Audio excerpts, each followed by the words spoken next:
November 18, 2008. Need for Speed Undercover was released and was the 12th game of the series developed by EA Black Box and published by EA. This game received mixed to low ratings from both the fanbase and the game journalists because of its difficulty, story, repetitive structure, and severe issues, and received a Metacritic score of 65. My life is a disappointment for it not big 69.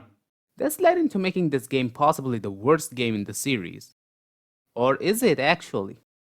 After my previous review on Most Wanted, I wanted to play more of these old Need for Speed games that I haven't played yet. In my list, there were 3 Need for Speed titles: Hot Pursuit 2, Prostreet and Undercover. So I made a wheel, spun it, and guess where it landed?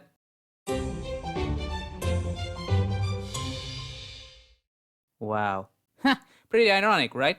I jumped from possibly the best game in the series to possibly the worst game in the series. I mean, come on, what could possibly go wrong?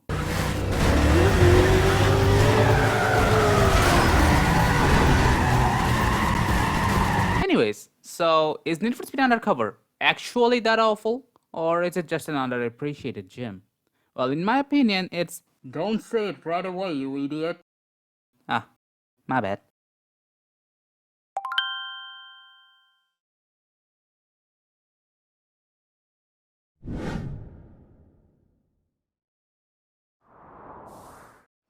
Upon starting this game, I was told to create a profile, and after that, I was thrown right into the introduction event, a police chase. I had to configure my graphical settings and controls before I started playing it. The introduction chase took like a minute or two, and after that, I got thrown into a cutscene, and I could guess that the chase is way later in the game. After that, the game threw me into this open world and tasked me to win some races. Fair enough, I did. I'd be lying if I didn't say the handling and physics are absurd. Every moment when there was a corner, I was literally fighting against this weird understeer my 240SX was suffering from. So I decided to drift through these corners, and drifting is doable in this game, although that kills your speed and the car doesn't want to drift sometimes. There's also this weird heroic driving system. Basically, you have to drive good and do 6 stunts like 360s, J-turns, reverse driving, near misses, drifting, etc. The more you do it, the more experience points you'll get and you'll level up. You also get experience points from races and events. Higher level means more races and jobs you'll unlock, and the more stat bonus you'll receive, like handling boost, engine boost, etc. So there's RPG elements in this game, huh? Interesting. So after some racing, I got in touch with this criminal syndicate, and that guy was just not well behaving. After that, I got a pink slip and was allowed to choose one of these cars. I picked the Lotus Elise because it has good acceleration and handling, also it's small, but has garbage top speed, just like any other car on this list. And after that, I just kept racing until I got jobs like delivering cars to chop shops, racing against some members of this syndicate, and it kept going on for the first parts of this game. Nothing special. I could already see the blandness of this game.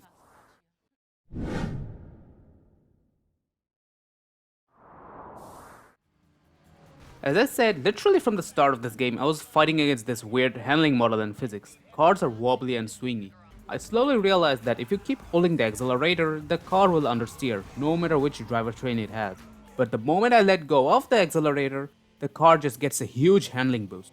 Note that this is called coasting deceleration in the tips option, and I read that while I was changing my settings during the introduction. Although I didn't really understand what that all meant, until I saw it in action. And honestly, it's stupid. Like, why would you implement that? That makes every car in this game feel unnatural in terms of handling. Why would a rear-wheel drive car understeer while you're using the throttle? That's the nature of a front-wheel drive car. Also, did I mention that the moment you let go of the accelerator, the handling boost is so sudden that you just can't cope with it, especially with high-class cars. Also, the moment you get this handling boost, you lose so much speed, it's comically bad. Who the hell thought this was a good idea? Alright, let me cool down. Alright, there's more. God let me live. Thanks to this heroic driving system requiring you to do stunts like drifts, 360s and stuff, the cars here are easy to slide around and perform these kinds of moves. Although drifting in this game is tricky thanks to this weird handling model. Usually you pull the handbrake and you do most of these stunts. The game tips in options menu can teach you how to perform these. And honestly, it's weird. I'm not a fan of the system, to be honest. Also, it's useless because you also get a ton of XP from races, bounty events, and jobs. And did I mention how bad the sense of speed is in this game if you're not using the bumper cam? You cannot tell me this feels like 200 miles per hour. This straight up feels like 69 kilometers per hour. See what I did there? Also, the level 3 nitrous in this game is straight up insane. Level 1 is too slow, level 2 is okay, and level 3 is just overpowered. Level 3 nitrous also gives you this weird grip boost, which can be extremely unpredictable. Just look at this.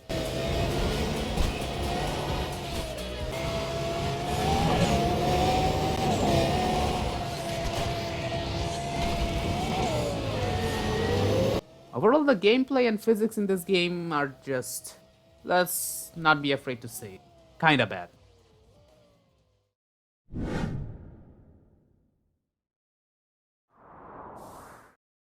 There are 5 race types: circuit, sprint, checkpoint, outrun, and highway battle. Circuit and sprint, you know what they are. Checkpoint is basically time trial. Outrun is basically the outrun mode from Underground 2, but it's based on time instead of distance. Highway battle is outrun but on the highway during rush hours when the traffic count is very high. In this game mode, you have to outrun your opponent by 1,000 feet or stay in first until the timer runs out. You also have 3 types of bounty events: escape, cost to state, and cop takeout. They're literally the same event, but have different objectives. Escape is where you just escape. Cost to state is where you rack up a standard amount of cost to state before you escape. Cop takeout is where you take out a certain amount of cops before you escape. And that's a problem, they're all literally the same. You also have various jobs like delivering cars intact with the cops on your back, wrecking other cars and taking down some thugs, etc. I also heard there's a challenge series that can be downloaded if I'm not wrong, but my game doesn't have it, and I don't want to check it out because I'm lazy for it. And you also have quick races. You pick up a car for yourself, customize it or not, and race whatever event you want. So, any problems with these events? Yes. 1. The races and jobs are awfully easy, from the beginning all the way to the end. I never faced a single difficulty spike, even on hard difficulty. And halfway through the game, I got a Gallardo by getting a pink slip, and when I max upgraded it, the rest of the game was just breeze. No issues or whatsoever. I never lost any races with that Gallardo except for some highway battle. 2. For some reason in outrun races, if you turn 180 degrees before your opponent overtakes you, you'll still be in first because your opponent's overtake doesn't actually count as an overtake. In order to do an overtake, you and your opponent must face the same direction while overtaking, which is just bogus. You can clearly see this game mode is just not polished enough. Overall, game mode variety in this game might look nice, but the unpolished state and bad difficulty balancing makes them feel awful.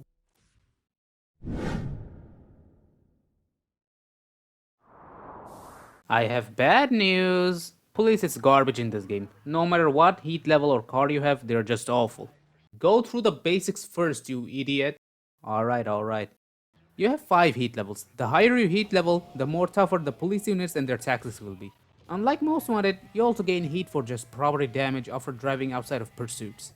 It should have been in Most Wanted, honestly, I guess, so higher level police chases would have been easier to stop. In this game, it's sometimes annoying. You get a new car, that car will easily get a high heat level. And cops in this game are just there for show. The police AI, they're stupid, but also rubber bands continuously sometimes. It's really hard to get busted even with this confusing gameplay and physics if you know what you're doing. I only got busted twice in my whole playthrough. The cops here are a joke, to be honest. In Most Wanted, they were totally ruthless and would pull off dangerous tactics on you. In Undercover, they don't even apply tactics other than pit maneuver and boxing you in. Where are the head-on colliding rhinos? The roadblocks, they don't even place it in effective places sometimes. Forget about road coverage.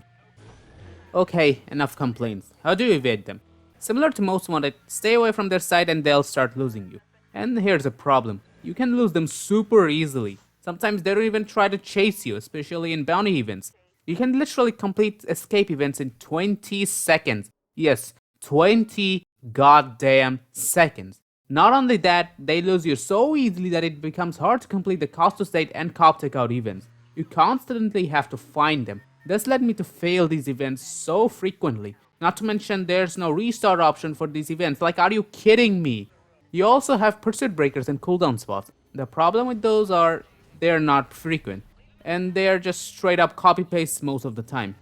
You can also take out cop cars by slamming or ramming them. The problem?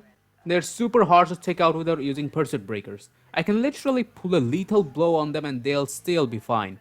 I mean, come on, why? Okay, I think I'm complaining too much. So let's move on to the next topic before some of you get mad.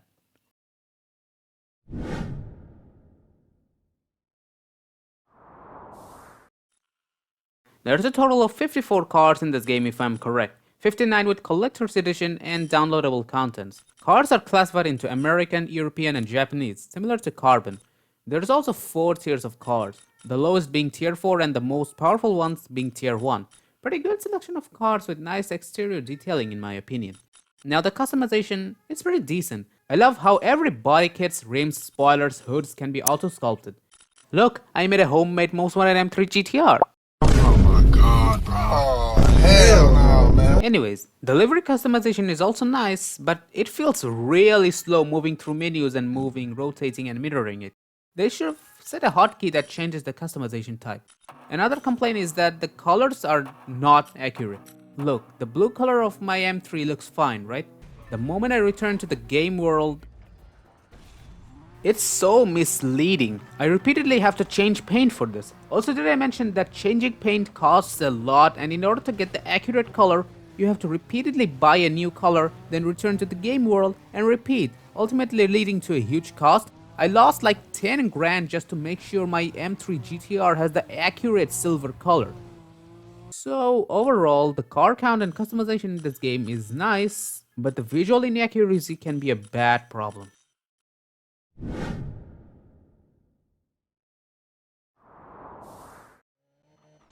The game is set on the city of Tri-City. Yeah, that's the name, considering how the map looks like. Honestly, the map layout is quite interesting to me. 3 islands connected through bridges with a huge gap of water in the middle. Not a bad design, and it's also pretty big, but could have been more diverse in my opinion. So the map layout looks nice. How does the game world feel? Stupidly empty and bland. Almost empty roads, not enough detailing, no interesting places, same-ish looking wide roads everywhere, and more issues that just can't be described with words. Every moment driving this map felt like I'm driving through a dead city, maybe even a ghost city. The roads in the city felt too wide, very low number of alleys or interesting spots to drive around in. The only place I liked a bit visually is Sunset Hills, but that's it. Compared to previous NFS games and maybe even some other titles, the game world in this game just feels too bland. Traversal in this game is just absent. The open world feels absolutely useless thanks to the fast travel that can be used for everything. There's literally no reward you can get for exploring. There's no shops to find. You don't have to go to a race location and start the race. The open world is only used for police pursuits. It's most wanted open world traversal, but made horribly worse. This game's open world could have benefited from Underground 2 or Rivals Traversal because they made it even better compared to whatever this game offered.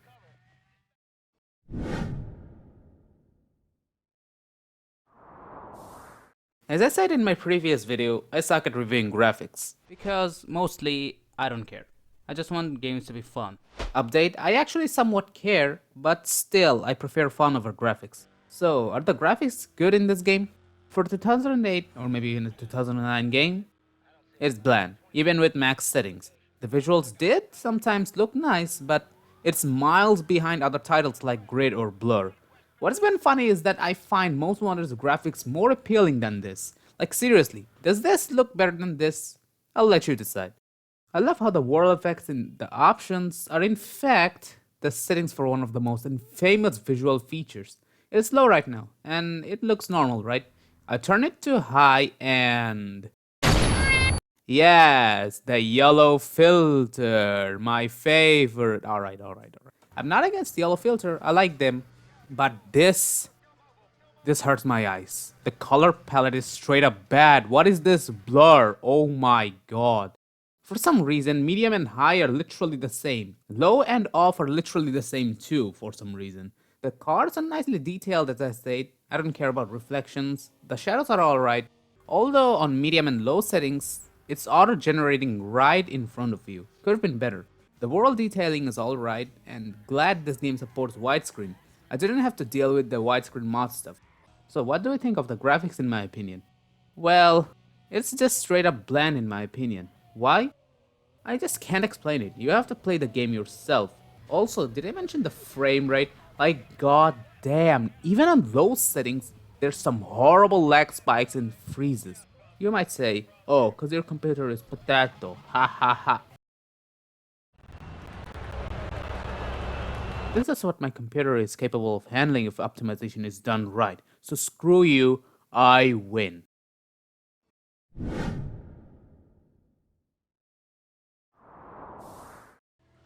Racing games don't usually need a good story. Gameplay and the content should be the main focus. Need for Speed Undercover, the name already makes it obvious that this game has a story. To be honest, the story concept of this game is pretty nice actually. You're an undercover cop who's tasked to track down smuggled shipments by gaining trust of various criminal syndicates and investigating the smuggled shipments secretly. It does sound nice, but the execution, it's just bad.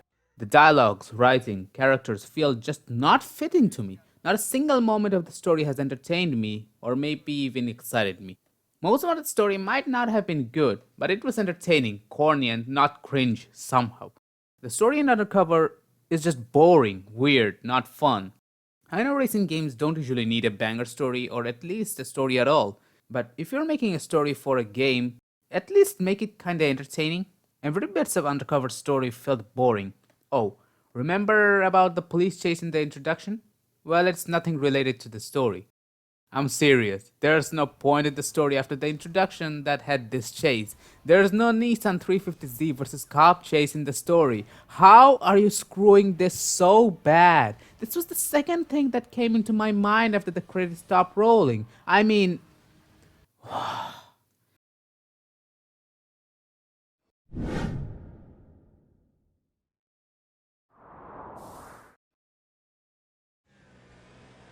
old NFS games tend to have a banger soundtrack. So, does Undercover have one? Well, it's not really a great soundtrack, but there are some pretty cool songs in this game that I enjoyed listening. The audio design is alright in this game. The cow chatter might not be as thrilling as it was in Most Wanted, but still, it's authentic, professional, and they react to what you do in this game. The car sounds are alright, some supercars do sound pretty good. And I didn't really find a car that reuses engine sounds, and besides, I'm not a car sound professional. Overall, the audio design is alright. Sometimes maybe some inconsistency in some cars, maybe, but overall, it's good.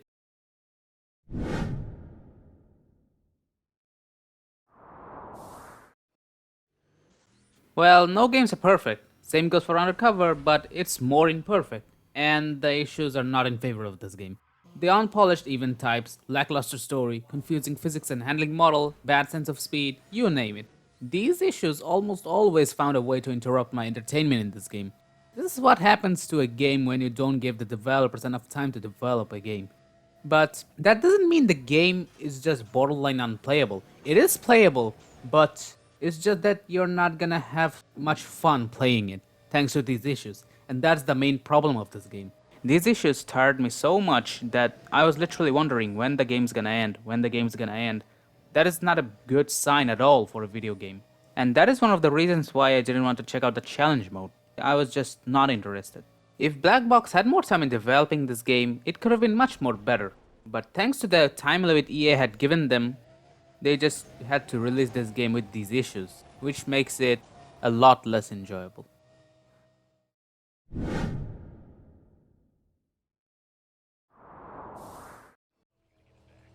Alright, seems like I covered everything if I haven't missed anything unlike my last video. So what do I think about Undercover? Well, it's not really a good game thanks to its unfinished state and various issues. I think this could have been a pretty good game if Black Box were given more time to develop this game. Why do I think it could be? Because you need time to make a good game. And despite all these issues, I did manage to have fun with this game in some cases. Video games are for fun, and that's what I seek from them. If Black Box had more time to develop this game, I'm confident that this game could have been a decently enjoyable game. So, is Undercover an underappreciated gem, or is it actually just bad? Well, you can clearly answer that because of my complaints, I guess, and you're not all wrong. This game is not an underappreciated gem, but it's also not that awful or bad, because despite it being clearly unfinished, I did have some fun with it in some cases. And that's the only thing that saved this game from being an absolute trash game. Even though I appreciate where Black Box wanted to go with this game, I wouldn't recommend people to play this game because it's just not that good and they're not gonna have any fun playing this game. If I had to rate this game from 1 to 10, I'd rate this game a 4. If there are any Undercover fans out there, I'm sorry, but this game could have gotten a worse score from me, so be happy. So I guess this marks the end of this video. Thanks for watching. Make sure to like and subscribe if you like my content, and pray for my college studies because I'm sucking real hard. And also, thank you very much for making me reach 1000 subscribers. It wouldn't be possible without you all. And guess I'll be seeing you next month. See ya.